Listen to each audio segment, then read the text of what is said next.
네, 우리 이 전 시간에는요, 지목을 등록하는 방법을 보았고요. 자, 이 시간에는 면적과 경계를 등록하는 방법을 봅니다. 그래서 45페이지 보시면요, 면적 등록하는 방법이 나오고요. 그 다음에 49페이지 보시면은 로마자 5에서 경계를 등록하는 방법이 나옵니다. 자, 그런데 우리가 경계와 면적 등록하는 방법을요, 좀 우리가 이해하기 편하게요. 면적을 먼저 하든 경계를 먼저 하든 상관없는데 경계를 좀 더 먼저 설명을 드리고 그 다음에 면적을 설명드리도록 할게요. 그래서 자 49페이지 먼저 경계를 등록하는 방법을 먼저 보도록 하겠습니다. 자 경계는요. 경계는 자 실제 토지의 경계가 있겠죠. 실제 토지. 자, 실제 토지. 우리가 경계를 통해서 우리가 그 토지의 모양을 알 수가 있는 거죠. 경계가 이웃 토지와의 경계를 통해서 이 토지의 모양을 아는 거죠. 이것은 이웃 토지의 경계를 말하는 거죠. 그림을 좀 더 예쁘게 그려볼까요? 제가 그림을 이렇게 잘 그리지는 못해서요. 자, 보죠. 자, 이게 실제 토지가 있습니다. 실제 토지. 자, 이거는 실제 토지예요. 자, 실제 토지에 경계가 있겠죠. 그러면 이 경계에 있을 때 그 선의 굴곡점으로 된 경계점이라고 합니다. 그래서 이것이 이제 경계가 되고요. 그러니까 여기에 이제 이웃 토지가 있겠죠. 다른 토지와의 경계가 되는 거죠. 그러면 이 선의 굴곡점으로는 경계점이라고 합니다. 경계점. 경계점이라고요. 자, 이 실제 토지를요, 이제 지적 공부에 등록을 합니다. 자, 등록을 해요. 자, 지적 공부는 이제 이런 경계가 등록되는 지적 공부가요, 지적도 임야도라고 하는 도면입니다. 그래서 만약에 이 도면, 뭐 구체적으로 지적도라고 하면 이제 지적도에 등록하겠죠. 지적도는 이제 도면입니다. 도면, 지도예요. 이 지적 공부의 일종입니다.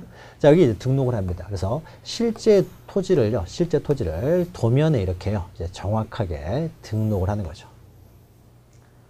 이것은 이제 도면상의 경계가 됩니다. 그러면 이것은 도면상의 경계가 되는 거죠. 경계가 되고요. 도면에 있는 선의 굴곡점, 이것이 이제 경계점이 되는 거죠. 자, 그러면은 우리가 실제 토지의 경계와 경계점도 있고요. 도면 위에 있는 경계점도 있습니다. 자, 그럼 우리가요, 이 실제 토지와 도면상의 경계점을 구별하기 위해서요, 보통 우리가 경계나 경계점을 말할 때는 실제 토지가 아니라 이 도면상의 경계를 경계라고 하고요, 도면상의 선의 굴곡점의 경계점을 경계점이라고 합니다. 자, 이래서 도면의 경계점과 구별하기 위해서요, 실제 토지의 경계는요, 앞에 지상이라는 말을 붙여서 지상경계라고 표현을 하고요. 이 경계점도 지상경계점 이렇게 합니다. 그래서 실제 토지의 경계점은 지상경계점이라고 하고, 도면상의 경계점을 또 경계점이라고 해요. 그러니까 보통 우리가 경계 그러면 도면상의 경계를 말합니다. 자, 그러면 실제 토지를요, 도면상에 등록을 하기 위해서는 어떻습니까? 정확하게 어떻습니까? 이 거리를 측정을 해야 되겠죠. 측정을 먼저 해야 되겠죠. 그래서 이 거리를 다 측정을 합니다. 측정을 한다. 이것을 측량이라고 하는 거죠. 자, 측량을 합니다. 자, 측정하는 것, 양을 측정한다 그래서 이제 측량이라고 하는 거죠. 자, 측량을 해서 거리를 구했어요. 자, 그 거리를 그대로 등록할 수는 없죠. 이걸 줄여가지고 등록을 해야 되겠죠. 그럼 이때 줄이는 정도로 우리는 축척이라고 하는 거죠. 축척. 그래서 측량을 정확하게 한 다음에 어떻습니까? 줄여서 등록을 하는 거죠. 그래서 경계를 등록하는 방법은 실제 거리를 측정해서 그 다음에 줄여가지고 등록을 하게 됩니다. 그럼 이때 측량하는 방법에 대해서는요, 우리가 맨 마지막 5장에서 자세히 다룹니다. 그래서 측량을 했다라고 치고요, 그 다음에 등록하는 방법만 보게 되는데, 자, 그럼 우리가 거리를 측정을 할 때 어떻게 측정을 할까요? 여기서부터 여기까지 거리를 측정해야 되겠죠. 그러면 거리를 줄자 가지고 가가지고 여기서부터 여기까지 줄자 가지고 거리를 측정하느냐. 자, 이러면 굉장히 오차가 많이 생기겠죠. 그래서 거리를 측정할 때는요, 이렇게 줄자 가지고 측정하는 것이 아니라 여기서부터 여기까지 거리, 여기서부터 여기까지 거리, 이런 거리를 측정할 때는요, 측량 방법이 있습니다. 그래서 측량을 할 때는요, 여기 기준점들을 설정합니다. 여기 기준점, 그리고 여기 기준점, 이런 걸 설정한 다음에요, 여기에 경계점, 지상 경계점에요, 이제 전문적인 기계들이에요. 뭐 광팍 이런 기계들이 있어가지고요. 자, 그것들을 여기다 설치를 합니다. 설치를 한 다음에요, 이 기준점에서 광선을 쏴요. 광선을 쏘게 되면 갔다 오는 시간에 의해서의 거리가 측정이 돼요. 영화 같은 데 보면 그냥 총 같은 걸로 딱 쏘면 어떻습니까? 광선이 나가면서 거리가 측정이 되죠. 자, 이런 식으로 거리를 측정합니다. 여기서요, 또 선을 쭉 광선을 쏘게 되면 갔다 오는 시간에서 거리를 측정하거든요.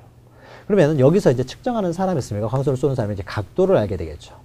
자, 그러면은 삼각형에 있어서 두 변을 알고요, 여기 각도를 알게 되면은 우리에게 일찍이 이제 수학을 포기하게 만들었던 그 삼각함수라는 걸 이용해 가지고요, 이 거리를 측정을 하게 됩니다. 이렇게 삼각형을 만들어서 측량을 하기 때문에 이것을 삼각측량이라고 해요. 삼각측량을 통해서 거리를 측정합니다. 그럼 여기서부터 여기까지 거리가 나오게 되죠. 그러면은 이 거리를 어떻습니까? 줄여가지고 등록을 하게 됩니다. 등록을 하게 되는 거죠. 자, 그러면 우리가 삼각형을 그려서 측량을 하기 때문에요.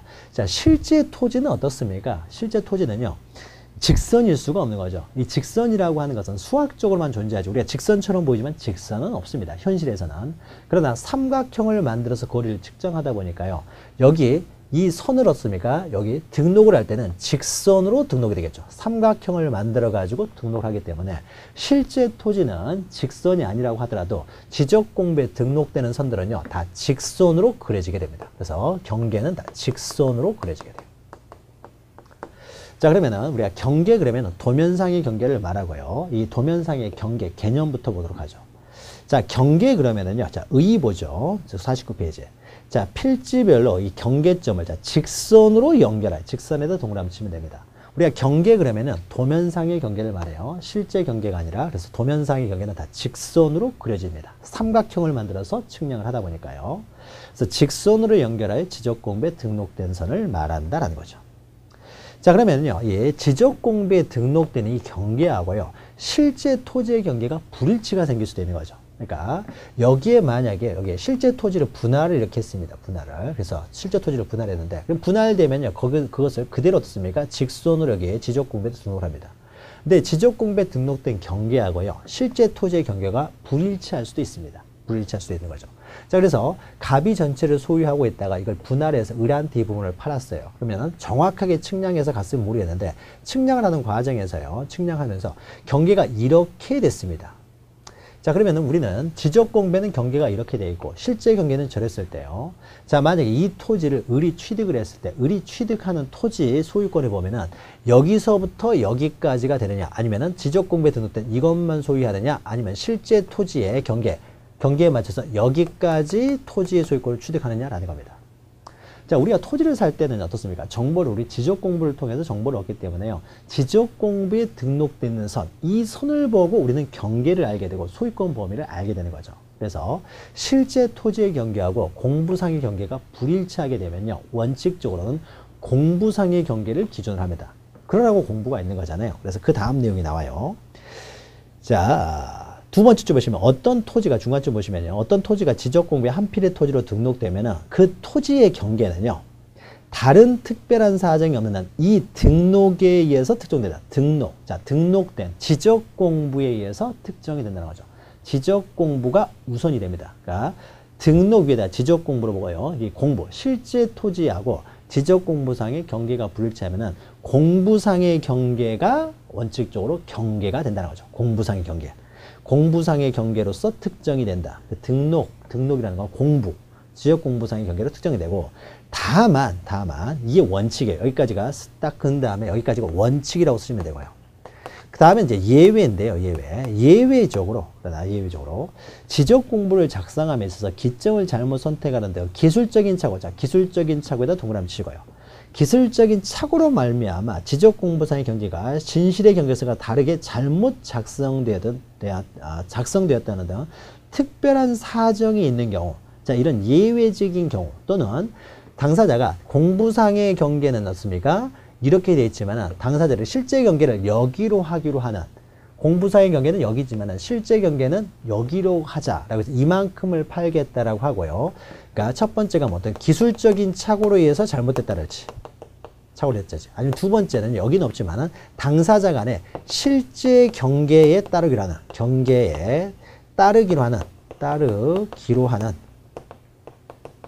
합의가 있다든지, 합의. 기술적인 착오라든지 이렇게 합의가 있으면요, 예외적으로 이런 것들은 실제 토지의 경계에 따릅니다. 실제 토지의 경계에 따른다는 거죠. 실제 토지의 경계가 소유권의 범위가 되는 것이고, 원칙은 뭐가 됩니까? 원칙은 공부상의 경계가 된다.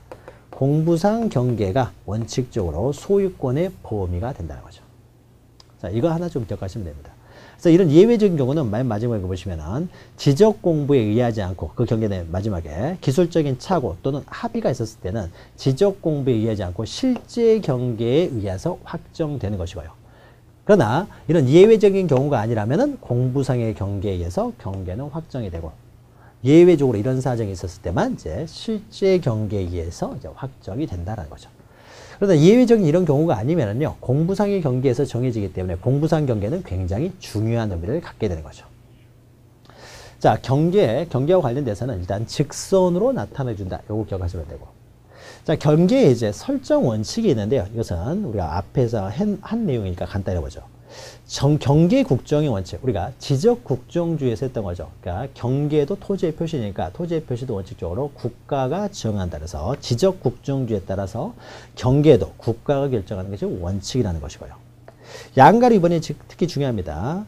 경계는 경계점과 경계점 사이를 직선으로 연결해 등록한다. 직선 기억하시면 되죠. 그러니까 경계 그러면은 공부상의 경계를, 도면상의 경계, 공부상의 경계를 의미하기 때문에 직선으로 연결하여 등록한다. 직선 중요하고요. 나머지는 그렇게 중요한 건 아닙니다. 넘기시면 양가로 3번 보시면 경계 불가분이라는 것은요.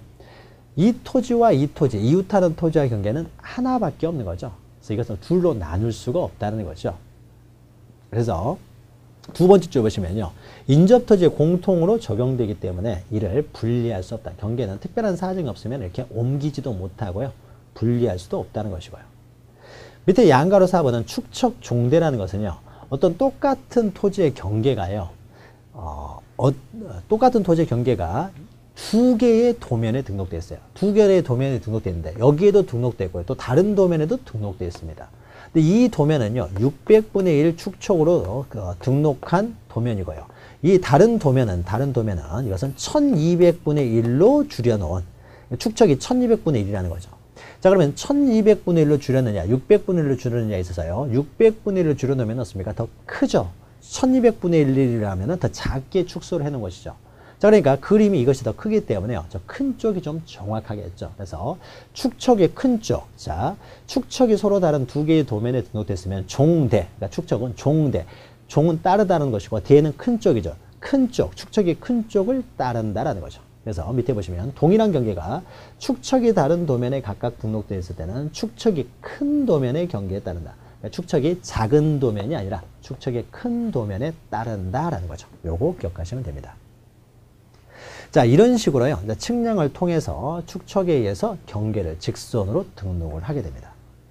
자, 그러면은요. 이제 측량을 할 때가 문제가 됩니다. 측량을 할 때. 자, 측량을 할 때는요. 그러면은 측량을 하는 기준은 뭡니까? 이 지상 경계를 기준으로 해서 측량을 하게 되겠죠. 지상 경계를 기준으로 측량합니다. 등록할 때는 지상 경계가 먼저 정해져야 되겠죠. 그래서 이것을 기준으로 측량해서 줄여가지고 등록하기 때문에. 그래서 등록하는 방법과 관련돼서요. 먼저 지상 경계가 정해져야 됩니다. 자, 지상경계 기준에서 50페이지 3이 있는데 이거보다도 넘기시면은 52페이지 보시면요. 양가로 3번. 지금 제가 읽는 것만 기억하시면 돼요. 양가로 3번 경계 결정에서 동그라미 1번만 보죠. 동그라미 1번만. 자, 토지의 지상경계는 그래서 지상경계 동그라미 치시고요. 지상경계가 정해져야 그것을 기준으로 측량을 할 테니까 지상경계가 어떻게 정해지느냐. 자, 지상경계는 어떻습니까? 이 토지와 이 토지의 경계니까 이게 담이 있을 수도 있고요. 철조망이 있을 수도 있고요. 여러 가지 둑이 있을 수도 있고 하겠죠. 그래서 지상경계는 이렇게 둑이나 담장, 그 밖에 구획의 목표가 될 만한 구조물, 철조망이 있다 되죠. 또는 여기에 이제 말뚝들이 박아져 있을 수도 있는 거죠. 그러니까 구획을 우리가 알 수 있는 어떤 경계적 표지들이 설정되어 있으면 그 표지를 보면서 이제 지상경계를 알 수가 있고 바로 그 지상경계를 기준으로 측량을 하게 되겠죠. 그래서 구조물 및 경계점 표지 등으로 표시한다는 거죠. 말뚝이 있으면 경계점 표지가 되겠죠. 자, 이것이 지상경계를 나타내 주는 거죠. 그러면 이 지상경계를 보고요. 지상경계는 둑이나 담장 등으로 나타나기 때문에 이것을 기준으로 이제 측량을 하면 되겠죠. 이웃과 이웃 사이 경계가 되니까요. 자, 지상경계는 이렇게 정해지는데 그럼 다시 앞으로 하세요. 50페이지 보시면은 그럼 지상경계를 정하려고 하는데 자, 이 토지와의 경계 옆에 이제 또 다른 토지가 있어서 경계가 이렇게 있는데요.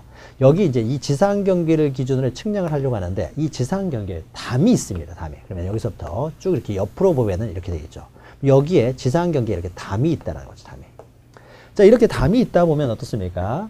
담이요. 두께를 가지고 있잖아요. 측량을 하려고 하는데 이 담이 두께를 가지고 있으니까 오른쪽을 기준으로 측량을 할 것이냐 왼쪽을 기준으로 측량할 것이냐 아니면 가운데를 기준으로 측량할 것이냐에 있어서 이 경계에 등록되는 선이 틀려지겠죠.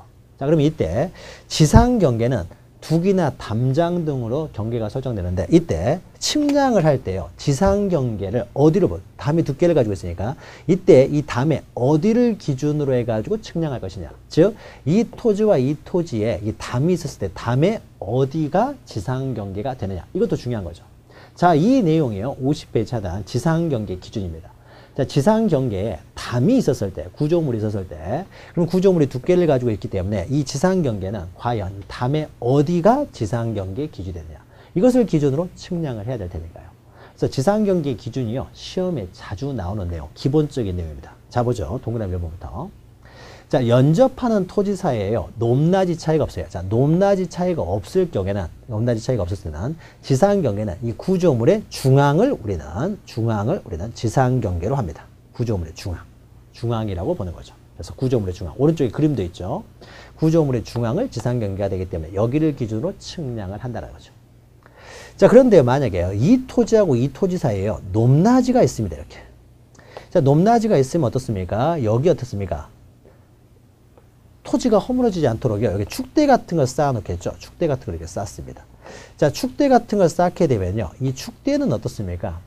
축대가 쌓았을 때. 이때는 그러면은 어디를 경계로 볼 것이냐 이거죠. 자, 그럼 이런 경우도 구조물의 중앙에 있으니까 축대 중앙이 경계가 되냐? 그렇지가 않고요. 보통 우리가 생각해 보죠. 이 토지를 갑이 소유하고요. 이 토지를 을이 소유한다고 하게 되면요. 담을 쌓을 때 어떻습니까? 반반씩 부담해서 담을 쌓는 게 일반적이죠. 자, 반반씩 부담해서 담을 쌓으면요. 이 지상경계에 딱 맞춰서 이렇게 담을 쌓을 거 아니에요. 그러니까 갑과 을의 지상경계는 그 구조물의 중앙이라고 볼 수 있죠. 따라서 그 중앙이 어떻습니까? 지상경계가 돼야 되겠죠. 그러면은 높낮이 차이가 있습니다. 여기는 갑의 토지고요. 여기는 을의 토지예요. 자, 그러면 여기 축대 같은 거 쌓을 텐데 축대는 갑이 쌓겠습니까? 을이 쌓겠습니까? 누가 이 축대를 소유할까요? 만약에 갑과 을이 반반씩 부담해서 담을 쌓았으면 이 담은 갑과 을이 공동으로 소유하겠죠. 자, 이런 경우는 구조물의 중앙이 기준이 될 테지만 축대는 아래쪽에 사는 토지 소유자가 쌓겠습니까? 위쪽 토지 소유자가 쌓겠습니까? 자, 생각을 해보죠. 만약에 축대가 없어서 토지가 무너지면 어떻습니까? 누가 손해입니까? 누가 손해인 거죠? 축대가 무너져가지고 만약에 토지가 들어오게 되면요. 을이 소유하는 토지가요. 갑의 토지를 엉망으로 만들었으니까 을이 다 치워야 돼요. 그렇죠? 을이 다 치워야 되고 이 허물어져 가지고 갑한테 손해까지 주게 되면요. 을은 손해배상도 해줘야 돼요. 그러니까 이 축대는 누가 쌓겠습니까? 일반적으로 을이 쌓게 됩니다. 을이 축대를 쌓게 되는 거죠. 손해를 주면은 내가 손해보니까. 그러니까 이 축대는 누가 소유하겠어요? 보통 을이 소유하겠죠. 자, 그러니까 축대를 을이 쌓는다라고 하는 거는요. 을이라는 사람이 축대 쌓을 때 갑 토지 안으로 들어와서 축대를 쌓으면 갑이 가만히 있지는 않겠죠. 그러니까 을은 어떻습니까? 자기 토지 안쪽으로 축대를 쌓을 수밖에 없는 거죠. 따라서 만약에 높낮이 차이가 있었을 때는요. 축대가 이렇게 있으면 어떻습니까? 이 축대는 보통 을이 소유자일 테니까요. 그러니까 어떻습니까? 여기 하단부, 여기가 지상경계가 되겠죠. 지상경계가. 자, 이렇게 이해하시면 돼요. 공동으로 소유할 때는 당연히 담의 중앙이 지상경계가 될 것이고 만약에 높낮이 차이가 있었으면은 이것은 위의 토지 소유자 을이라는 사람이 축대를 쌓는 게 일반적일 테니까 자기 땅 안쪽에다 축대를 쌓았을 테니까 이때는 그 건축물의 구조물의 하단부가 지상경계가 된다. 그래서 2번 보시면 연접하는 토지 간에 높낮이 차이가 있습니다. 높낮이 차이가 있으면은 그 구조물의 하단부가 지상경계가 된다는 거죠. 여기를 기준으로 해서 측량을 하라는 거죠. 자, 그런데요. 또는 이럴 수도 있습니다. 만약에 어떤 토지가 이렇게 있는데요. 산이에요. 여기 임야입니다. 여기서부터 여기까지 다 임야예요. 근데 임야를 깎아가지고요. 도로를 만듭니다. 이렇게 도로를 만들었어요. 그럼 여기는 도로가 되겠죠. 도로를 만들었으니까 도로가 됩니다. 자, 그러면 도로가 되면 이 경사면이 있겠죠. 경사면. 이 경사면은 임야로 볼까요? 도로로 볼까요? 여기는 도로고 여기는 임야인데 경사면은 어디로 볼 거냐죠. 자, 그러면 이 경사면은요, 도로를 만들기 위해서 깎아진 부분이 되겠죠. 그러니까 이 부분은 도로를 만들기 위해서 깎아진 부분이니까 여기까지를 도로로 편입을 해야 되겠죠. 그러니까 여기서부터 임야가 되고 여기서부터 여기까지는 도로로 보는 거죠. 자, 이렇게 절토된 깎아낸 부분이 있으면요, 이 경사면은 어디로 볼 것이냐? 경사면은 어떻습니까? 경사면이 있었을 때는 경사면의 상단부가 이 토지와 이 토지의 경계가 된다는 거죠. 자, 옆을 깎을 수도 있지만 이렇게 토지가 이렇게 있어요. 근데 가운데를 만약에 깎아가지고요. 도로를 만든다든지 또 국어를 만들었다고 해보죠. 그러니까 도로라든지 국어가 됐어요. 여기서부터 여기까지가 임야입니다. 다 임야이고 임야였는데 임야를 깎아가지고 또 도로를 만들었다고 해보죠. 도로를 만들었어요. 이때도 마찬가지죠. 이 깎인 부분, 이 바닥 부분은 도로가 될 것이고 여기는 임야가 될 텐데 이 깎인 부분은 과연 도로로 볼 것이냐 임야로 볼 것이냐죠. 도로로 보게 되면은 여기서 여기가 도로를 보게 되면은 도로와 임야의 경계는 여기가 될 것이고 여기를 임야로 보게 되면 임야와 도로의 경계는 여기가 되겠죠. 임야로 보면은. 자 그러면은 이 깎인 부분은요 방금 설명했다시피 도로를 만들기 위해서 깎인 부분이니까 도로로 편입을 해야 되겠죠. 도로로 편입을 해야 되기 때문에요. 그러니까 어떻습니까? 깎인 부분이 있을 때는 경사면의 상단부가 지상경계 기준이 돼가지고 측량을 한다는 거죠. 이것이 동그라미 3번이죠. 자, 도로, 국어 등의 토지에 절토라는 것은 깎인 부분이 있다는 거죠. 부분이 있을 때는 그 경사면의 상단부가 토지, 지상경계 기준이 된다는 거죠. 지상경계 기준이 되기 때문에 여기를 기준으로 측량을 하라는 거죠. 자, 세 가지요. 구조물이 있었을 때 높낮이 차이가 없으면 구조물의 중앙, 높낮이 차이가 있으면 구조물의 하단부, 절토된 부분이 있을 때는 경사면의 상단부. 자, 중앙 하나, 하단부 하나, 상단부 하나 있는 거죠. 헷갈리지 않겠죠? 헷갈릴 것 같으면 생각을 하면 됩니다. 높낮이 차이가 없었을 때는 공동으로 소유할 테니까 중앙이 될 것이고 구조물이 높낮이 차이가 있으면 이 축대는 이 위에 집 사람이 축대를 만들었을 테니까 경사면의 하단부까지가 을의 소유가 돼가지고 어떻습니까? 여기가 경계가 되고 자 이것이 좀 헷갈리면요 우리가 절토된 부분은 어떻습니까? 상상하면 되겠죠. 도로를 만들기 위해서 깎았기 때문에 경사면은 도로에 편입을 한다. 그러니까 경사면의 상단부가 이 토지와 이 토지 도로와 임야의 기준이 된다는 거죠. 중앙, 하단부, 상단부 하나 있으니까 기억하시면 되고요. 자, 그 다음에 여기까지는요. 토지와 토지의 경계예요. 토지와 토지의 경계인데 어떤 토지는요. 바다와 인접할 수도 있습니다. 바다와. 예, 바닷물이 들어옵니다. 여기는 토지고요. 여기는 바다예요. 자, 토지와 바다의 경계도 정해야 되겠죠. 근데 이 바닷물이요. 나갈 때는 여기까지 나가고 들어올 때는 여기까지 들어옵니다. 그러니까 나갔다가 들어왔다가. 여기 부분요. 바닷물이 들어오고 나가는 부분을 뭐라고 합니까? 우리가 세속적으로는 개펄이라고 하는 거죠. 개펄.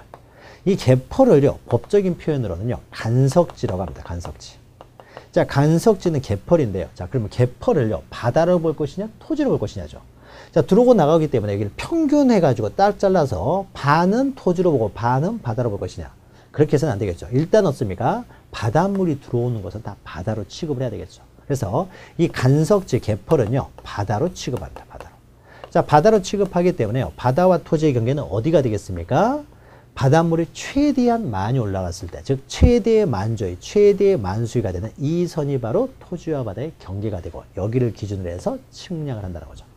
오른쪽에 그래서 5번 보시면, 맨 밑에죠. 50번에 4번 보시면 토지가 해면 또는 수면에 접하는 경우에는 최대의 만조의, 최대의 만수위가 되는 선을 말합니다. 즉 평균을 말하는 곳이 아니라 최대의 만조의, 최대의 만수위가 된다. 평균 만조의 만수위가 아니다라는 것이죠. 자, 그 다음에요. 그 다음에 또 하나는 만약에요. 바다가 이렇게 있는데요. 바다가 있는데 바다를요. 매립을 합니다. 자, 간척 사업을 통해서 매립을 했는데 매립을 해도 바다 위로까지 매립을 못해요. 자, 그럼 어떻습니까? 바닷물이 들어오기 때문에 바닷물 못 들어오게 여기다가 제방을 쌓아야 되겠죠. 제방을. 자, 그리고 제방이 있습니다. 제방은 이제 토지로 편입하여 이제 등록을 합니다. 제방은 토지니까. 여기는 바다예요. 자, 그러면 이때 제방과 토지와 바다의 경계를 이때는 어디로 할 것이냐. 자, 그러면요. 바닷물이 이때도 나갈 때는 여기까지 나가고 올라올 때는 여기까지 올라오기 때문에 여기를 기준으로 할 것이냐. 자, 그런데 이게 굉장히 불명확하죠. 오늘하고 내일하고 항상 달라질 수 있으니까요. 자, 그러니까 굉장히 불명확한 기준이에요. 그런데 만약에 제방이 있었을 때는요. 이 바닷물은 어떻습니까? 제방의 이 부분이죠. 여기를 절대 넘어오지는 못하겠죠. 이 부분을 넘어오게 되면은요. 제방도 높이 쌓아야 되겠죠. 그러니까 제방의 이 부분, 바깥쪽 이 부분을 절대 넘지는 못하겠죠. 이 부분을 뭐라고 하냐면요. 제방의 바깥쪽 어깨라고 합니다. 여기는 안쪽 어깨, 여기는 안쪽 하단 부분. 자, 그러면은 토지와 바다의 경계는 어디가 된다고요? 제방의 바깥쪽 어깨 부분이 됩니다. 여기가 토지와 바다의 경계가 된다. 자, 이것이요. 동그라미 오른쪽에 5번 보시면 공유수면 매립지라는 것은 그러니까 바다를 토지로 매립을 했다는 겁니다. 이 토지 중 제방 등을 토지에 편입하여 등록하는 경우에는 토지와 바다의 경계는 바깥쪽 어깨 부분이 된다는 거죠. 자, 이런 것들 시험에 자주 나오니까 잘 기억하셔야 돼요. 바깥쪽 어깨 부분이 경계가 된다. 자, 그런데요. 동그라미 6번이죠. 6번을 보게 되면요. 이런 게 있어요. 만약에 우리가요. 이 건축물이 갑과 을이 공동으로 소유한다라고 하게 되면요. 이 벽의 중앙이 지상경계 기준이 돼서 여기를 기준으로 측량을 할 텐데요. 만약에 이럴 수도 있는 거죠. 만약에 이 을이라는 사람은 담을 쌓으려고 하는데요. 을이라는 사람은 갑이라고 하죠. 갑은 담을 쌓으려고 하는데 을이 돈이 없어서 담 쌓는 걸 반대래요. 담을 안 쌓겠다는 거죠. 여기다 담을 쌓으려고 하는데 담을 안 쌓겠다라고 하는 거예요. 담을 안 쌓겠다고 하니까요. 그러면 내 돈만이라도 나 혼자라도 담을 쌓으려고 합니다.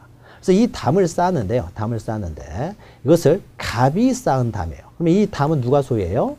공동으로 비용으로 부담한 것이 아니라 갑이 부담하기 때문에 이것은 갑의 것이 되겠죠.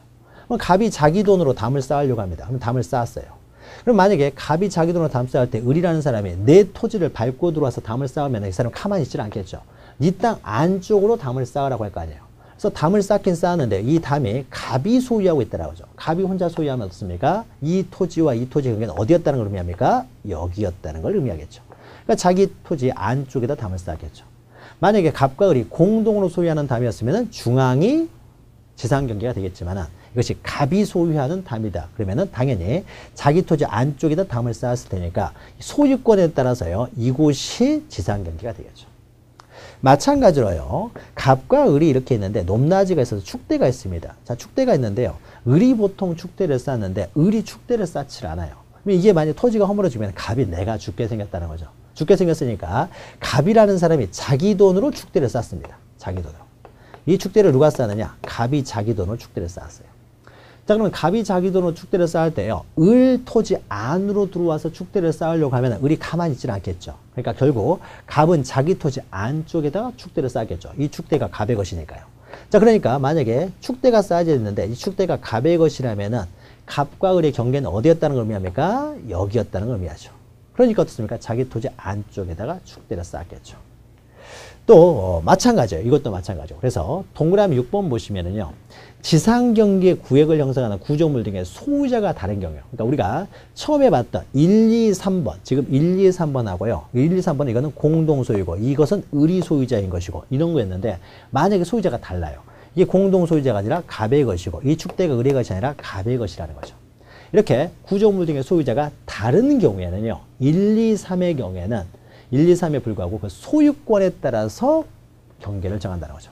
다시 말해서 이건 중앙이 아니라 소유권에 따라서 여기가 경계가 되고 이것도 건물의 하단부가 아니라 이런 경우에는 이 건물의 구조물이 갑이 소유하면 구조물의 상단부가 지상 경계가 된다는 거죠. 그러니까 여기를 기준으로 측량을 해야 된다라는 것이죠. 측량을 해야 된다. 그래서 소유자가 다른 경우는 소유권에 따라서 지상 경계를 결정합니다. 자, 1, 2, 3번은요, 토지와 토지의 경계이기 때문에 소유자가 다를 수 있다. 우리가 생각하는 소유자가 다를 수 있으면은 이게 소유권에 따라 지상 경계를 정하는데 4번하고 5번은요, 토지와 바다와의 경계예요. 바다는 개인이 소유할 수 없기 때문에 소유자가 다른 경우라는 건 있을 수가 없는 것이죠. 자, 그래서 1, 2, 3의 경우에만 이게 적용이 됩니다.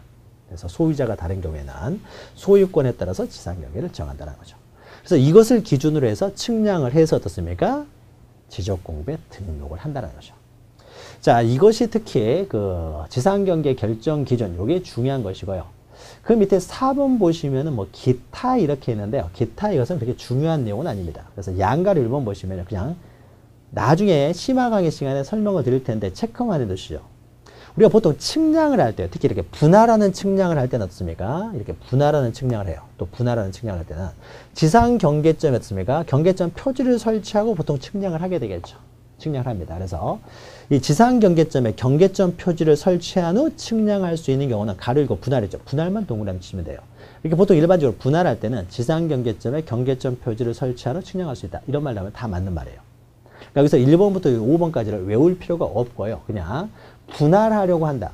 어떤 이유로 해서 분할을 한다라고 하면요. 분할이란 말 나오면 지상 경계점에 경계점 표지를 설치하고 당연히 측량할 수 있다. 이렇게 하면 다 맞는 표현이 됩니다. 그래서 그냥 이것은 간단하고요. 그 다음에 넘기시면 양가로 2번 있는데요. 2번은 자, 분할에 따른 지상경계. 자, 분할에서 나타나는 것인데 지상 건축물을 걸리게 해서는 안 된다는 거예요. 그러니까 예를 들면 여기 한 필지 토지가 있는데요. 한 필지 토지가 있습니다. 근데 여기에요. 건축물이 이렇게 있습니다. 건축물이. 만약에 이렇게 생각해 보죠. 건축물이 여기 한쪽에 치우쳐 있다고 해보죠. 근데 이 토지를요. 갑, 을, 병, 세 사람이 공유를 합니다. 공유를 하는데 갑이라는 사람이요. 일방적으로 자기가 건물을 지었어요. 이 건물이 갑의 것이에요. 그러면 건물을 짓기 위해서는 어떻습니까? 여러분 민법 시간에요. 공유지에 건물을 짓기 위해서는 다른 사람의 전원의 동의가 있어야 되는데 동의도 없이 마음대로 건물을 지었어요. 자, 그러면 을과 병은 어떻습니까? 자기의 토지가 침해받고 있으니까 건물을 철거를 청구할 수 있는 거죠. 자, 철거를 청구하면 갑은 이걸 철거를 해야 되는데 철거를 청구할 때 갑이 철거하지 않는 방법, 이런 방법이 있습니다. 갑이 분할을 청구하면 돼요. 자, 분할하자라고 하는 거죠. 분할하자. 그래서 분할할 때 어떻습니까? 이 부분은 갑이 갖고 이 부분은 을이 갖고 이 부분은 병이 가져가지고 분할하게 되면 이건 철거하지 않아도 되는 거죠. 자, 이래서 철거 청구를 하게 되면 이 사람이 분할을 청구하게 되면 그래서 분할이 이렇게 되면 철거할 필요가 없어요. 그런데 만약에요.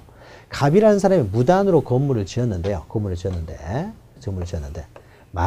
만약에 여기 한가운데다가 어떻습니까? 건물을 지었다고 해보죠.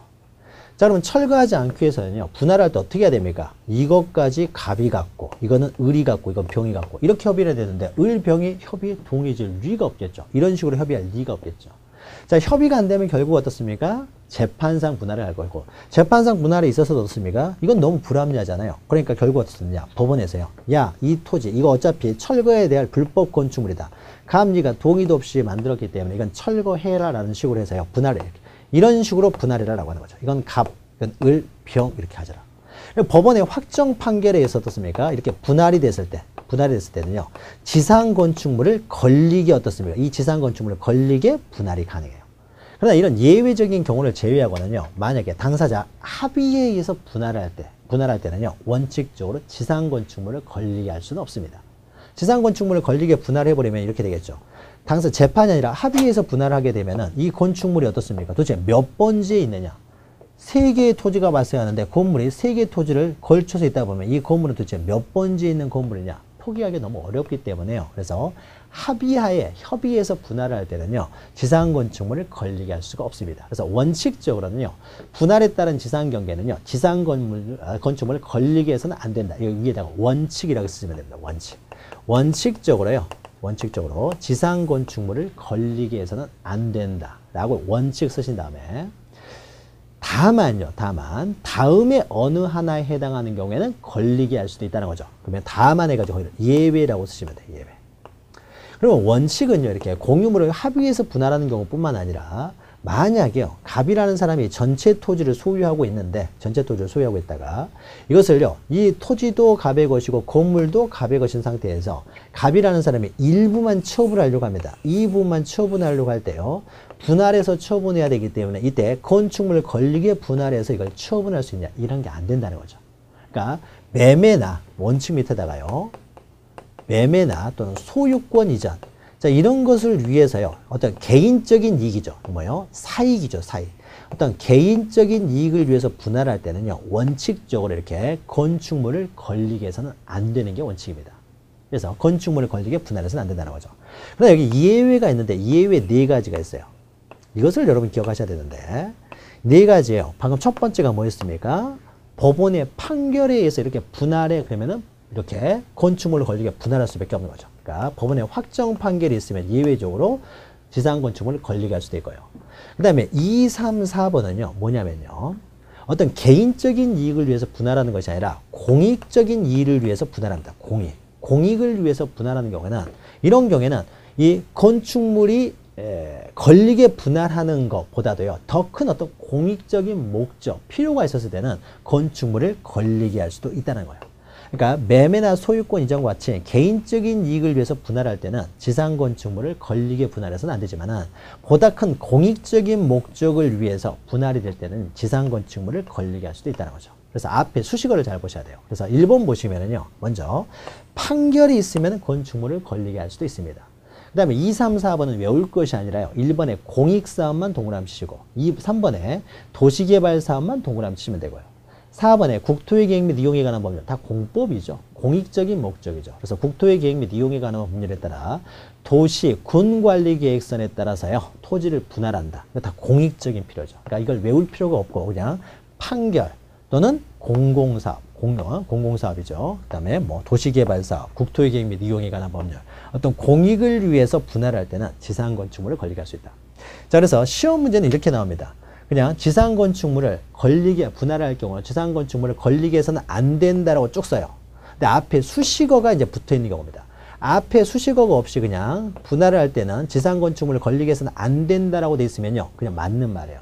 근데 앞에 수식어가 왔는데 이 수식어가 이 넷 중에 하나의 수식어가 옵니다. 뭐 공공사업이 들어온다는 거죠. 공공사업에 의한 경우에는 지상건축물을 건리게 해서는 안 된다. 그럼 틀린 말이죠. 공공사업이라든지 판결 같은 경우는 걸리게 할 수도 있으니까요. 그래서 앞에 수식어를 잘 보시면 됩니다. 그래서 이것들이 가끔 나오기 때문에 좀 보시면 돼요. 그래서 이 네 가지는 지상건축물을 걸리게 분할을 할 수도 있다는 거죠. 할 수도 있다. 나머지는 해서는 건축물을 걸리게 해서는 안 되고 이 네 가지는 걸리게 할 수도 있다라는 거. 여기까지 기억하시면 돼요. 그리고 밑에 양가로 맨 밑에 4번에 지상경계를 새로 전환할 때는 지상경계점 등록부를 작성하라는 것인데 여기에 등록되는 내용들에 대해서 작년에 오른쪽 보시면 작년에 시험 문제가 나왔어요. 작년에 시험 문제가 나왔기 때문에 올해 또 시험 문제가 나오기는 좀 어려운 내용이니까 이 부분은 그냥 생략을 하고요. 나중에 우리가 심화 강의 시간에요. 두 문자를 가지고 외울 거예요. 그래서 지금 당장 덜 중요한 내용들은 좀 생략을 하고요. 지금 당장 중요한 지상경계 결정기준 또 분할에 따라서 지상경계 결정할 때는 지상건축물을 원칙적으로 걸리게 해서는 안 되는데 네 가지 경우에는 걸리게 할 수 있다. 자, 요 정도 기억하시면 됩니다. 자, 경계에 대해서는요, 한 이 정도만 일단 정리하시면 충분하고요. 그 다음에 앞으로 와서요, 45페이지 보시면 면적이 있죠. 면적도 이어서 좀 확인을 하도록 하죠. 자, 경계를 정해서 경계를 이제 등록을 했습니다. 자, 이 토지의 경계가 한 필지 토지여가지고요, 경계를 정해가지고 등록을 했다고 해보죠. 자, 등록을 했으면 또 면적도 등록을 해야 됩니다. 그럼 면적을 어떻게 구할까요? 면적을. 자, 우리가 위에서 바라봤을 때는요, 요렇게 생긴 토지예요. 그런데 옆에서 바라보면, 이 토지가 옆에서 바라보면요, 이렇게 굴곡이 있게 되겠죠. 자, 그럼 우리가 면적을 구할 때요, 이 지표면적, 지표면. 이 지표면의 면적을 구해야 된다라고 하게 되면요, 지표면의 면적을 어떻게 구하겠습니까? 아무리 수학을 동원해도 지표면의 면적을 구할 수가 없어요. 지표면 면적을 구했다고 하더라도 삽질 한번 했습니다. 그럼 어떻게 됩니까? 면적이 바뀌어버리겠죠. 또 여기 삽질 한번 해버리면 또 면적이 바뀔 것이고요. 여기 흙을 좀 쌓아 올려버리면 또 면적이 바뀌어버리겠죠. 그러니까 면적이 하루에도 수도 없이 바뀌어버릴 테니까 지표면의 면적을 등록할 수가 없습니다. 그럼 우리가 보통 서울시의 면적이 어떻게 되느냐, 여의도 면적이 어떻게 되느냐, 그때 그 면적은 지표면의 면적은 구할 수가 없기 때문에 지표면의 면적을 구하는 것이 아니라요, 이 해수면, 바다죠. 해수면과의 수평면, 이 면적이죠. 이게 수평면이 되겠죠. 이 수평면의 면적을 등록을 하게 됩니다. 이 수평면은요, 뭐 바람 불어서 지표면에 뭐 삽질 좀 했다고 해서 변화되는 게 아닌 것이죠. 그래서 우리가 면적을 등록을 한다고 했을 때 면적은요, 이 수평면의 면적을 등록합니다. 이것은 변치 않는 면적이 되겠죠. 이 면적을 등록합니다. 자, 그러면은 45페이지 보시면은 면적의 개념이 있어요. 자, 지적 측량 성과에 의해서 지적 공부에 등록한 필지의 뭐예요? 수평면상의 넓이를 말한다는 거죠. 우리가 면적은 지적 공부에 등록된 수평면의 넓이를 말한다라는 거죠. 지표면이 아니고 수평면의 넓이를 등록한다. 이것을 우리는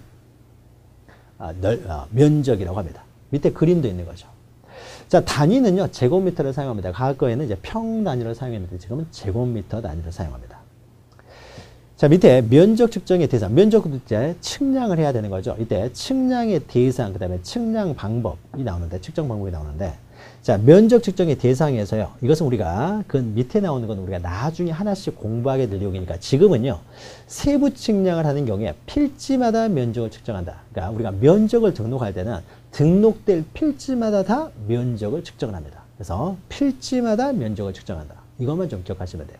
면적을 등록할 때는 필지마다 다 측량하여 등록한다라는 거죠. 그래야 정확하게 측정해서 이제 면적을 등록하게 되겠죠. 밑에 있는 내용은요, 우리가 나중에 뒤에서 하니까 일단 넘어가시고요. 필지마다 등록한다라는 것만 기억하시죠. 넘기시면 면적 측정의 대상이 아닌 거 돼가지고 나오는데 이것은 뒤에서 어차피 반복되니까요. 그래서 넘어가시고요. 자, 그러면 면적 측정의 방법입니다. 자, 수평면의 넓이를 우리가 구한다라고 했는데, 그러면 수평면의 넓이를 어떻게 구할 거냐라는 거죠. 땅을 파가지고 평평하게 만든 다음에 면적을 구할 수는 없잖아요. 그러면 이 면적, 자, 여의도 면적, 서울시의 면적을 어떻게 구했을까요? 자, 보죠. 수평면의 넓이는요, 자, 보죠. 자, 이 실제 토지를 어떻습니까? 도면으로 옮겨놨죠, 도면. 도면이 어떻습니까? 평면도로 옮겨놓은 거잖아요. 평면도로. 자, 그러면은, 만약에 이 축척이 만약에, 500분의 1로 줄여놓았다고 해보죠. 축척이 500분의 1이에요. 자, 500분의 1로 줄였다는 것은요. 실제 500cm를 여기 1cm로 줄였다는 거죠. 그러니까 500분의 1로 줄였으니까 500분의 1로 줄였으니까요. 실제 500m는 여기는 1m라는 거죠. 즉 500cm를 500cm를 1cm로 줄였다는 거죠. 자, 500cm는 어떻습니까? 메타라고 하면 1m는 100cm니까요. 자, 1cm를 어떻습니까? 그러니까 여기서 1cm는 500분의 1로 줄였다는 것은 500cm라는 것은 5m를 말하는 거죠. 그러니까 여기 1cm는 도면상의 1cm는 어떻습니까? 실제로는 5m라는 걸 의미하는 거죠. 1cm가 500cm라는 것은 1cm는 500cm라는 것이니까 1cm는 5m를 의미하겠죠. 자, 그러면요, 우리가 실제 토지를 어떻습니까? 평면도를 이렇게 옮겨놨잖아요. 도면으로 다 옮겨놨어요. 도면으로 옮겨놨기 때문에 자, 면적, 이 토지의 면적을 구하는 것은 이렇게 구합니다. 직접 나가지고 땅 파서 면적을 구하는 것이 아니라 사무실에서 도면 가지고 면적을 측정하면 됩니다. 이 면적을 측정해서 거꾸로 어떻습니까? 곱해주면 실제 토지의 면적이 나오겠죠. 그래서 2차원적으로 수평면으로 도면에 등록을 해놨으니까요. 그래서 우리가 만약에 측정을 했는데 이 토지가 여기가 4cm가 나왔어요. 이 거리가. 그리고 이 거리는요, 3cm가 나왔어요. 측정을 했더니. 자, 여기가 4cm라는 것은요, 여기 실제 토지는 몇 m라는 겁니까? 4, 5, 20에서 여기는 20m라는 것이요. 20m라는 거죠. 왜 15cm, 아니, 3cm니까 어떻습니까? 실제 길이는 3, 5, 15 하니까 15m라는 걸 의미하겠죠. 자, 그래서 15m고, 여기가 세로가 15m, 가로가 20m니까 곱하면 어떻습니까? 실제 면적은 얼마나 된다는 거예요? 300제곱미터가 된다는 거죠. 자, 이런 식으로 면적을 구합니다. 그러니까 실제 토지 가서 면적을 구하는 것이 아니라요.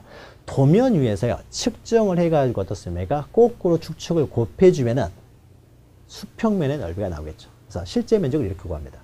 자, 그런데 실제 면적을 구하는 과정에서요. 이렇게 정사각형, 직사각형으로 되어 있으면요. 면적을 이렇게 구하기 쉬울 텐데 실제 토지는 어떻습니까? 이렇게 생겼어요. 이렇게 생겼으면 어떻습니까? 이걸 면적으로 어떻게 구해요? 길이를 다 재봤자 어떻게 구합니까? 면적을 구하기가 너무 힘들죠. 그러면은 이럴 때 만약에 도면상에 토지가 이런 식으로 그려졌다 그러면 이 토지 면적을 어떻게 구할 것이냐? 수학적인 두뇌를 다 이용해도 이게 안 되겠죠. 자, 그래서요. 면적을 구하는 기계가 있습니다. 기계가 있어요. 기계가 있는데 어떻게 측량을 하냐면요. 자, 이 선으로 되어 있기 때문에요. 도면에 선으로 되어 있으면 선 위에다가요. 기계가 있어요. 전자면적 측정기라는 기계가 있습니다. 전자적인 방법으로요. 면적을 측정하는 전자면적 측정기라는 게 있습니다. 이 측정기를 도면 위에 선 위에 올려놔요. 여기서 시작해서 이 선을 따라 움직입니다. 선을 따라 움직여가지고 다시 이쪽으로 딱 오면은요. 면적이 나와요. 물론 축척을 이제 집어넣겠죠. 그러면 면적이 구해집니다. 자, 이렇게 면적을 측정을 해요. 근데 이 선을 따라 움직이는 것이 선이 굉장히 얇기 때문에요. 이거 선을 따라 움직이는 것도 기술이 필요합니다. 그리고 축척 이런 것도 대입을 시켜야 되기 때문에요. 그래서 면적은 어떻게 구하느냐? 이 전자면적 측정기를 가져왔습니까? 도면 위에서 구합니다. 도면 위에서. 자, 도면 위에서 전자면적 측정기로 면적을 구한다는 거죠. 이게 면적 측정 방법이에요. 자, 그런데 도면 위에서 전자면적 측정기로 그 선을 따라서 움직이다 보니까 이런 일이 발생합니다. 선이요, 굉장히 얇게는 되어 있지만 선이 두께를 가지고 있다는 거죠. 선이 두께를 가지고 있기 때문에 사람이요, 아침 먹고 선을 따라서 움직였을 때하고 점심 먹고 선을 따라 움직였을 때하고 오차가 발생할 수밖에 없겠죠. 선이 안쪽이고 바깥쪽이 있을 테니까요. 그러니까 항상 오차가 발생할 수밖에 없어요. 또 갑이라는 사람이 측량을 했을 때하고 을이라는 사람이 측량했을 때하고 항상 오차가 발생할 수가 있는 거죠.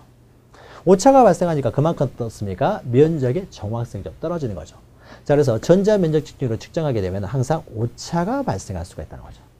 그런데 땅값이 싼 지역에서는요, 오차가 좀 발생한다고 하더라도 땅값이 크게 영향을 미치는 건 아니지만은 땅값이 굉장히 비싼 지역에서는요, 약간의 오차, 한 평에 뭐 몇천만 원씩 하는 지역에서는 약간의 오차만 해도 어떻습니까? 땅값이 굉장히 큰 영향을 미치게 되겠죠. 따라서 이런 오차가 아예 발생하지 않도록 하기 위해서 땅값이 비싼 지역에서는요, 이 선의 굴곡점들 있죠. 이 선의 굴곡점들 좌표로 구해놓습니다. 그래서 우리가 토지에 표시했을 때 우리가 좌표를 달았던 거예요. 좌표라는 것은 경도와 위도에 의해서 좌표를 구해놓습니다. 좌표들을 다 구해놓는다는 거죠. 그래서 땅값이 비싼 지역에서는 선을 따라 움직이면 항상 전자면적 측정을 측정을 하게 되면 반드시 이렇게 오차가 발생할 수밖에 없기 때문에 땅값이 비싼 지역에서는 오차가 발생하지 않도록 하기 위해서 토지의 어떻습니까? 선의 굴곡점 경계점들을요, 좌표를 구해놨습니다. 좌표를 구해낸다는 거죠. 그리고 이 좌표를 대입해가지고요, 좌표를 대입해서 면적을 측정하게 됩니다. 그럼 이 좌표들은요, 전국의 모든 토지가 다 좌표가 있는 건 아니에요. 좌표는 경도와 위도에 의해서 좌표를 정하기 때문에요, 돈도 많이 들고 시간이 또 많이 들기 때문에 전국의 모든 토지가 다 좌표를 가지고 있는 건 아니고요. 땅값이 비싼 지역만 이제 좌표가 있습니다. 그럼 좌표를 구해놨으면 어떻습니까? 좌표를 구해놨으면 이 좌표들을 등록해 놓은 장부가 있는데 그것이 바로 경계점 좌표 등록부라는 게 있어요. 이 경계점을 좌표로 구해놓은 장부, 그래서 경계점 좌표 등록부라는 것이 있습니다. 경계점 좌표 등록부에 있는 그 좌표를 보고서 어떻습니까? 면적을 측정한다는 거죠. 그러면은 어떻습니까? 좌표를 대입하기 때문에 아침 먹고 대입했을 때와 점심 먹고 대입했을 때, 갑이라는 사람이 대입했을 때와 을이라는 사람이 대입했을 때 좌표 값은 그대로이기 때문에 어떻습니까? 오차가 발생하지 않게 되겠죠. 오차가. 자, 그래서 면적을 측정하는 방법은 두 가지가 있는 거죠.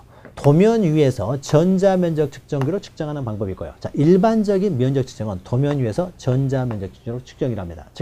그러나 어떤 지역의 토지가요, 경계점 좌표 등록부에 좌표로 이렇게 등록되어 있는 지역에 있어서의 면적 측정은 전자면적 측정기로 도면 위에서 측량하는 것이 아니라 좌표를 가지고 측량을 한다는 거죠. 자, 그러면 이때요, 두 가지 방법이 있는데, 자, 그래서 그러면은 도면 위에 옮기는 측량 방법이 있고요, 좌표를 구하는 측량 방법이 좀 틀려요. 자, 그래서 도면 위에 이렇게 도면으로 등록하기 위한 측량 방법을요, 우리는 평판 측량 방법이라고 합니다. 평판 측량. 그러니까 평평하게 만든다는 거죠. 2차원적으로 지도를 만들기 위한 측량을 평판 측량이라고 해요. 평판 측량. 근데 요새는 기술이 발달해가지고 이제 전자평판 측량들이 이제 발달합니다. 그래서 전자평판 측량에서 측량을 했다는 것은 이 토지를 도면 위로 옮겼다는 것이고요. 도면에 등록했다는 것이고, 도면에 등록된 토지의 면적 측정은 전자면적 측정기라는 기계를 가지고 측량을 하는 것이고요. 그러면 이때는 좌표를 구하기 때문에 경계점 좌표 등록부에 등록하기 위해서는 이 좌표를 구하는 측량 방법이 필요합니다. 그럼 좌표를 구하는 측량 방법을요, 이제 누가 개발했어요. 처음에 좌표를 구하는 측량 기계를 개발했는데 그 기계 이름을 뭐라고 했냐면요, 경도와 위도를 찾아내는 기계라 그래서 경위의라고 했습니다. 경위. 이 경위라는 기계를 가지고 측량을 해야만이 어떻습니까? 좌표를 구할 수 있는 거죠. 그래서 경위 측량 방법으로 측량을 해야 좌표를 구할 수 있기 때문에 좌표를 구하는 측량은요, 평판 측량이 아니라 경위 측량 방법에서 측량을 합니다. 그리고 경위 측량 방법에서 경도와 위도를 구하는 좌표를 구했을 때는요, 경계점 좌표 등록부에 등록을 하고, 이렇게 경계점 좌표 등록부에 등록되어 있는 토지의 면적 측정은 그 좌표를 대입해서 면적을 측정한다는 거죠. 자, 요 내용 잘 이해하시면 됩니다. 그래서 양가로 2번 보시면요, 자, 면적 측정 방법 해가지고 두 가지 방법이 있어요. 동그라미 1번에 좌표 면적 계산법, 좌표만 동그라미 치면 되고요. 그 다음에 동그라미 2번 보시면은 전자면적 측정 방법이 있다는 거죠. 전자면적 측정기라고 기억하시면 됩니다. 전자면적 측정기법이죠. 자, 그럼 기억 보시면요, 전자면적 측정기로 측정하는 것은요, 앞에다가 이렇게 쓰면 돼요. 전자평판 측량, 평판 측량이라고 쓰시면 돼요. 어떤 측량을 전자평판 측량이나 평판 측량으로요, 쓴 다음에 그 다음에 기억 보시면 되겠죠. 도상으로, 그러니까 도면을 만들었을 때 전자평판 측량, 평판 측량 등을 통해서 어떻습니까? 어떤 토지를 도면에만 등록되어 있는 토지 같은 경우는, 도면에만 등록됐을 때는 도상에서, 여기다 동그라미 치면 돼요. 도면 위에서를 줄여가지고 도상에서, 도면 위, 도상에서만 기억하시면 됩니다. 그래서 전자평판 측량이나 평판 측량에 의해서 도면에만 등록되어 있는 토지 같은 경우는 그 도면 위, 도상에서, 여기만 동그라미 치면 돼요. 도상에서 어떻습니까? 전자면적 측정기로 면적을 측정을 한다는 것이고요. 여기까지만 기억하시면 되고, 그 다음에 기억 보시면, 그러니까 1번 보시면은 이제 좌표 면적 계산법이죠. 이제 좌표를 가지고 이제 측량할 수도 있는데, 좌표를 가지고 측량하기 위해서는 먼저 앞에 있죠. 자, 경위 측량 방법 있죠. 이거 동그라미 치고요.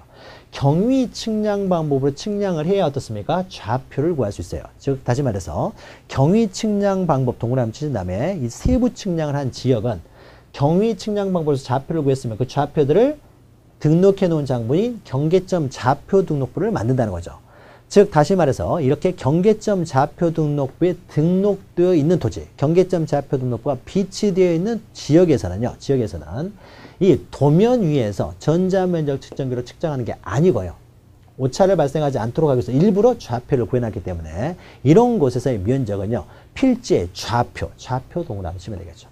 좌표를 이용하여 면적을 측정한다. 이렇게 기억하시면 돼요. 자, 그러니까 이것이 말이 바꿔서 나올 수 있습니다. 그래서 전자평판 측량을 한 지역 같은 경우는 좌표로 면적을 측정한다. 틀리죠? 전자평판 측량, 평판 측량을 한 지역은 어떻습니까? 도면 위에서 전자면적 측정기로 측정을 해야 되고요. 그 다음에 경위 측량 방법에서 경계점을 좌표로 구해놓은 경계점 좌표 등록부에 등록된 지역의 면적 측정은 전자면적 측정기로 측정한다. 그러면 틀린 거죠. 이런 경우는 전자면적 측정기가 아니라 좌표로 면적을 측정한다. 이렇게 해야 맞는 표현이 되는 것이죠. 자, 요 내용 잘 기억하시면 됩니다.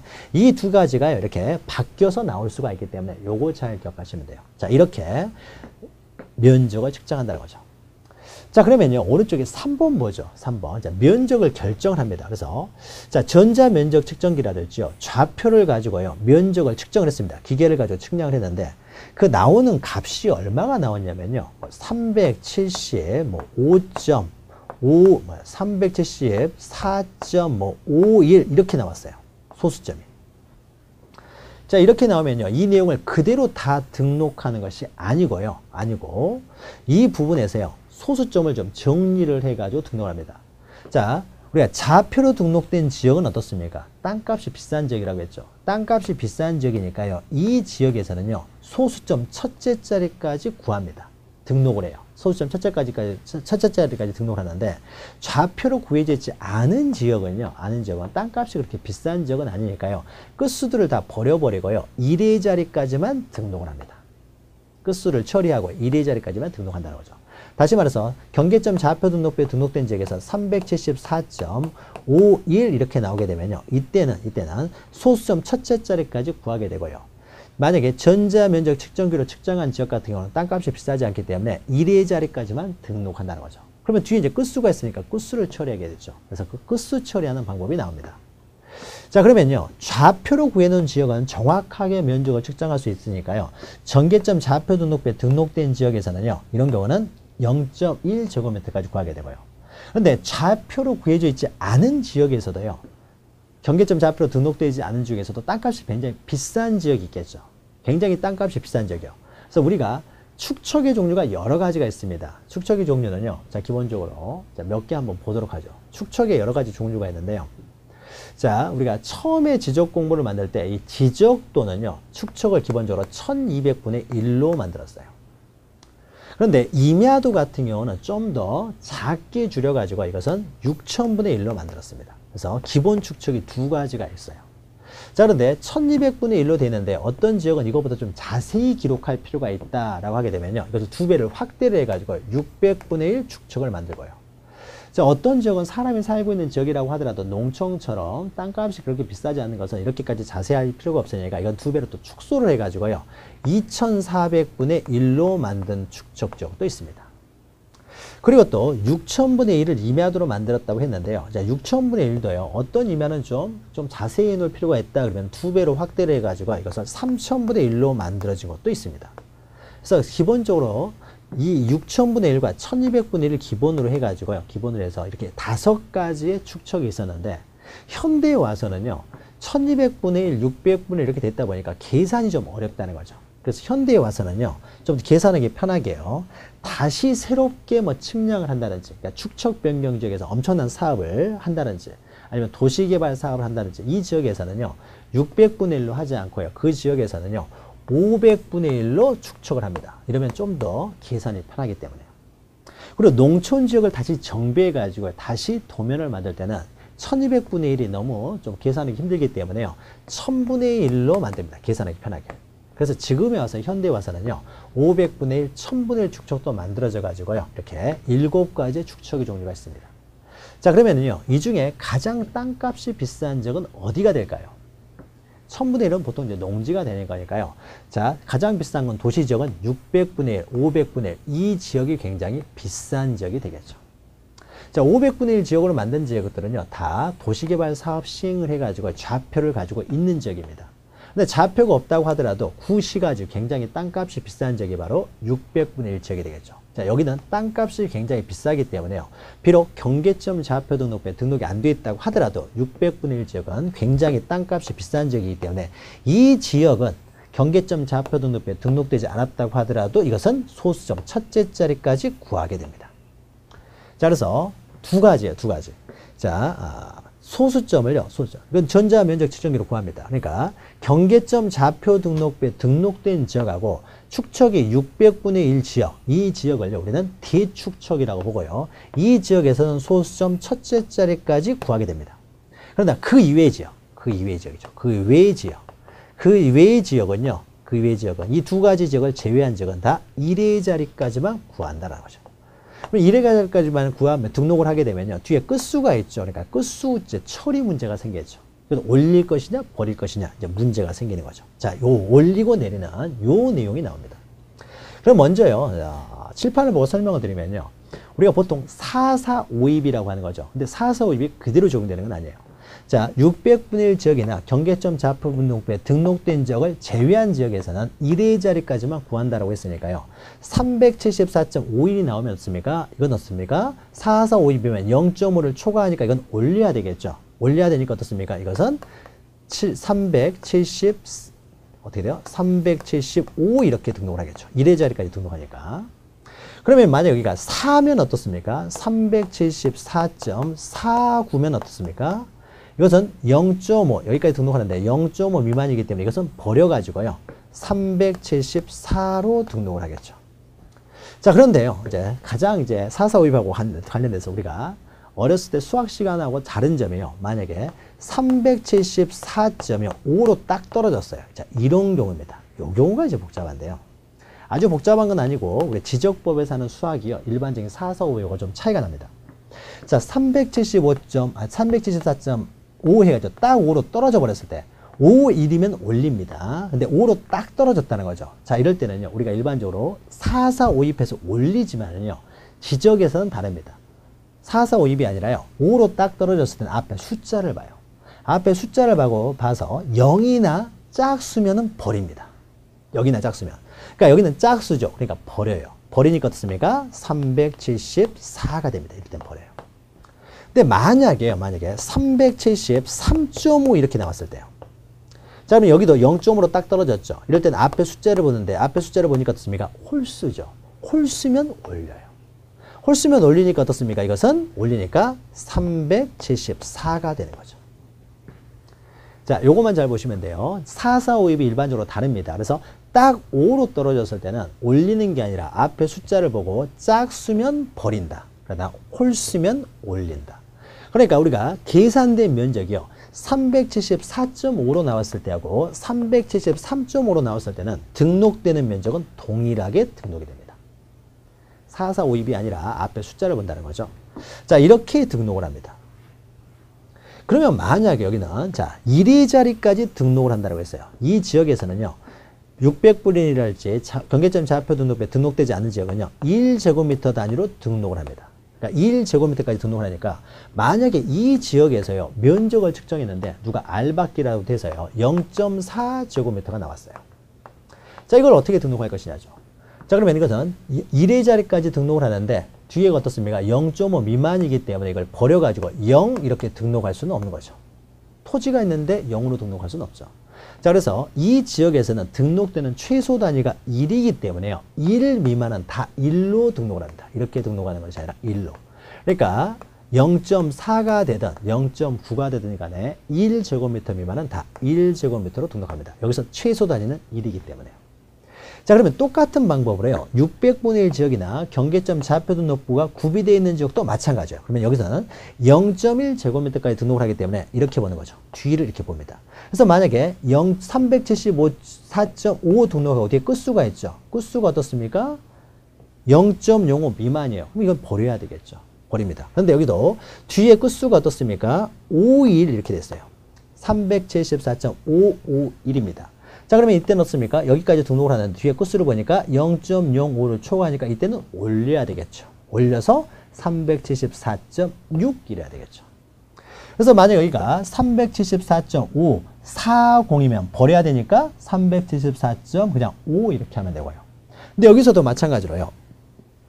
374.55 이렇게 딱 떨어졌어요. 자, 이럴 때죠. 자, 그러면은 뒤에 끝수가요. 0.0으로 딱 떨어져 버렸다는 거죠. 그럼 이때도 어떻습니까? 앞에 숫자를 본다는 거죠. 앞에 숫자를 보고 썼습니까? 홀수면 올리고 짝수면 버려요. 자, 그러니까 앞에 숫자가 혹수니까 이건 올려야 되겠죠. 그래서 374.6이 되는 거죠. 근데 반대로 374.65로 이렇게 떨어졌을 때는 어떻습니까? 0.1까지 등록하니까 여기까지 등록하고 뒤에 끝수를 보니까 5로 딱 떨어졌습니다.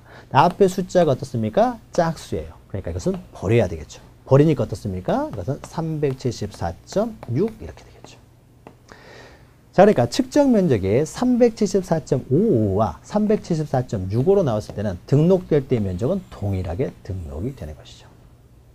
자, 그러면 여기서는요, 최소 단위가 0.1제곱미터까지 등록을 하기 때문에 만약에요, 측정 면적이요, 0.4제곱미터로 나왔으면 어떻게 등록하겠습니까? 그럼 여기는 0.1까지 등록하기 때문에 이것은 그냥 0.4로 등록하면 되는 거죠. 그런데 이 지역에서요, 0.04로 나왔어요. 자, 그러면 이것은 어떻습니까? 0.1제곱미터까지 등록을 하기 때문에 여기까지 등록하고 뒤에 끝수가 있으니까 이때는 어떻습니까? 끝수 처리를 하는데요. 0.05 미만이기 때문에 버려가지고요. 그냥 0.0제곱미터 이렇게 등록할 수가 없죠. 토지가 있는데 0으로 등록할 수는 없잖아요. 그래서 이렇게 등록하는 것이 아니라 0.1제곱미터가 최소 단위이기 때문에 0.1 미만은요. 다 그냥 0.1로 등록을 한다는 거죠. 마치 그 이외의 지역에서요. 1제곱미터 미만을 다 1로 등록하는 것과 같이 이 지역에서는 0.1 미만은 다 0.1로 등록을 한다는 거죠. 자, 요 내용이요. 자, 등록하는 방법인데 천천히 한번 다시 읽어보시면서 정리하면 됩니다. 자, 원칙 보시면은요. 원칙 보시면은 방금 했던 것이 이제 근로되면 이렇게 되어 있습니다. 자, 토지 면적의 제곱미터 미만이에요. 일반적인 것은 이런 거예요. 그러니까 밑에 양가로 2번은 예외에서 지적도의 축척이 600분의 1 지역과 경계점 좌표 등록부에 등록된 지역이죠. 여기는 0.1까지. 그 이외의 지역. 여기서는 이제 1제곱미터입니다. 자, 원칙은 바로 이 내용을 말하고 있는 거예요. 자, 토지의 면적에 제곱미터 미만 끝수가 있는 경우 0.5 미만일 때는 버리고 0.5를 초과하면 올리고 딱 0.5로 끝났을 때는요. 앞에 숫자를 보고 0이나 짝수이면은 버리고요. 홀수면 올린다는 거죠. 앞에 숫자라는 것은 바로 구하고자 하는 숫자를 보는 거죠. 구하고자 하는 숫자는 1의 자리이기 때문에 1의 자리의 숫자를 보고요. 짝수면 버리고 홀수면 올린다 이런 의미가 되는 거죠. 그런데 예외에서요. 지적도의 축척이 600분의 1이나 경계점 좌표 등록부에 등록된 지역이죠. 아, 위에서요. 세 번째 줄 다만 해가지고 또 있는 거죠. 세 번째 줄. 1제곱미터 미만은요. 다 1제곱미터로 등록을 한다는 것이죠. 그럼 밑에 지적도의 축척이 600분의 1 지역과 경계점 좌표 등록부에 등록되는 지역의 토지의 면적. 자, 600분의 1 경계점 좌표 등록부 등록적. 이거 잘 기억하시면 돼요. 자, 이런 경우에는 이게 위와 달리요. 제곱미터 이하 한 자리 단위로 한다. 0.1제곱미터까지 등록을 하는 것이고요. 이때 0.1제곱미터 미만의 끝수가 있는 경우에는 그 끝수 처리를 하는데 0.05 미만일 때는 버리고요. 0.05를 초과하면 올리고요. 딱 0.0으로 떨어지면 어떻습니까? 이럴 때는요. 구하고자 하는 숫자 0.1까지 구하기 때문에 바로 소수점 첫째 자리 숫자를 보는 거죠. 그 숫자가요. 홀수이면 올리고 짝수이면 버린다라는 거죠. 그러니까 홀수이면 올리고 0이나 짝수이면 버린다는 거죠. 자, 여기서도 다만 여기는 0.1제곱미터까지 등록을 하기 때문에 0.1제곱미터 미만은 다 0.1제곱미터로 등록을 한다는 거죠. 자, 그래서 방금 설명했던 내용이요. 밑에 표로 이렇게 나와 있죠. 그래서 600분의 1과 경계점 좌표 등록부에 등록된 지역. 그리고 오른쪽에 있는 것은 그 기회의 지역입니다. 등록 자릿수는 어떻습니까? 밑에는 왼쪽에 있는 것은 0.1, 그러니까 소수점 첫째 자리가 될 것이고 오른쪽은 1제곱미터까지가 되는 거죠. 그래서 최소 면적은 여기서는 0.1, 여기서는 1제곱미터가 되기 때문에 그 미만이 됐을 때는요. 여기는 0.1, 여기는 1로 등록하는 것이고. 자, 뒤에 끝수 처리하는 방법과 관련돼서 소수 처리 방법이 이제 끝수 처리 방법이 됩니다. 그래서 왼쪽은 어떻습니까? 0.05 미만이면 버리고 0.05 초과하면 올리고 딱 0.0으로 떨어졌을 때는 앞에 숫자, 구하고자 하는 숫자 0.1, 즉 소수점 첫째 자리의 숫자가 홀수면 올리고 0이나 짝수면 버린다.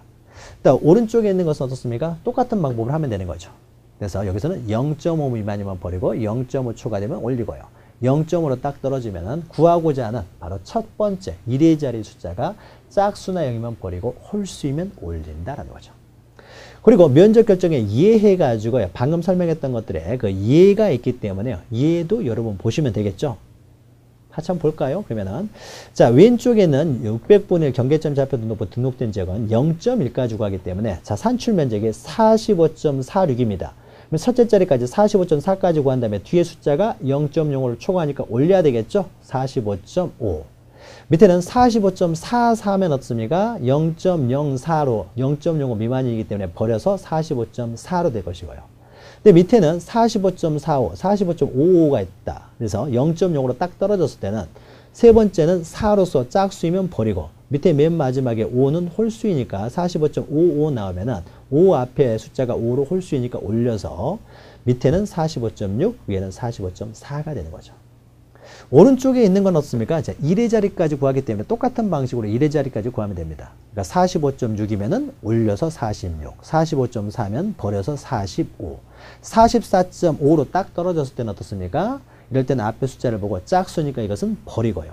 밑에는 43.5 같은 경우는 이게 홀수죠. 홀수. 5 앞에 3이 홀수니까 44로 올린다는 거죠. 자, 이래서 어떻습니까? 이 계산하는 방법들이 가끔 시험 문제 나오기 때문에요. 계산하는 방법들 잘 기억하시면 됩니다.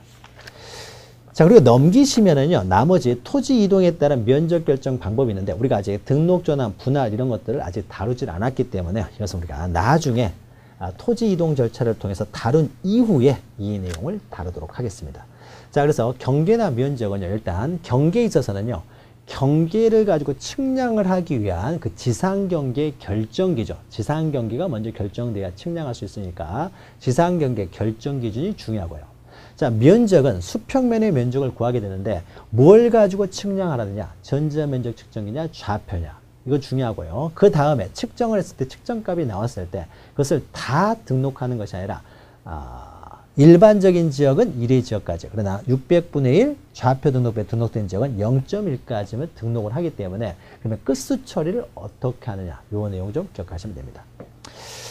자 그러면은 면적과 경계를 등록하는 방법을 보았고요. 잠시 쉬었다가요, 또 나머지 내용 이어가도록 하겠습니다. 잠시 후에 뵙겠습니다.